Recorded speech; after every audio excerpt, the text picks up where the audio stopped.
Oui, bonjour à toutes et à tous. Je viens vous apporter le soutien de l'Union départementale CGT du Var dans votre lutte qui est plus que légitime.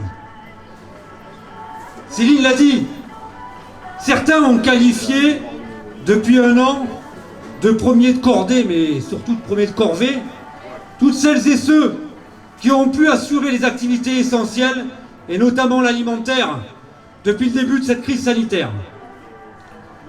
Rappelons-nous le discours du président de la République, Emmanuel Macron, il y a moins d'un an, au sorti du premier confinement, en disant oui, ces premiers de cordée, leurs professions ne sont pas reconnues, ce sont souvent des bas salaires. Aujourd'hui, nous avons besoin de changer cela, disait-il dans un discours un peu larmoyant et très démago parce que moins d'un an après, où en est-on?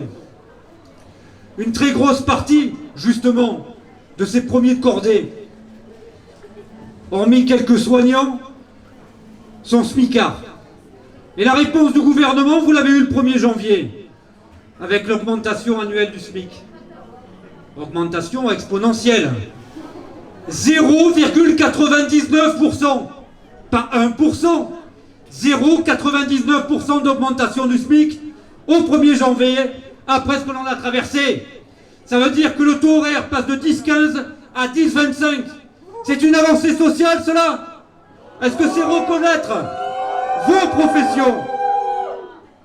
Alors derrière, on continue à faire de la démagogie en disant oui, il faut aussi donner des primes. Mais les primes, la prime Macron, je ne dis pas qu'il ne faut pas se battre pour l'avoir, il faut tout récupérer. Mais la prime, ce n'est pas un élément de salaire. La prime, on vous la donne une fois, et c'est terminé.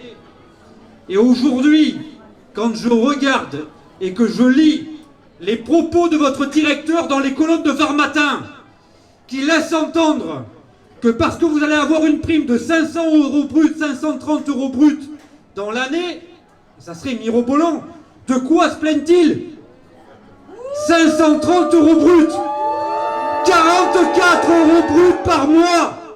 Est-ce que c'est une reconnaissance de vos professions, de vos salaires, du fait que vous ayez été en première ligne depuis le début de l'année et que vous avez été nombreuses et nombreux à attraper le virus au travail? Certains dans mon groupe en sont morts. Cette situation et de tels propos sont inadmissibles. Inadmissibles. Bompard, il va vous donner exactement le montant de son intéressement? Est-ce qu'il vous a donné les comptes de ce qu'il a versé à ses actionnaires? Et vous allez rester comme cela? C'est inadmissible. Vous n'êtes pas derrière des crèves de la faim ou des gueux. Ce que vous demandez, c'est une juste reconnaissance de vos professions et de vos salaires. Alors oui, ne lâchez rien.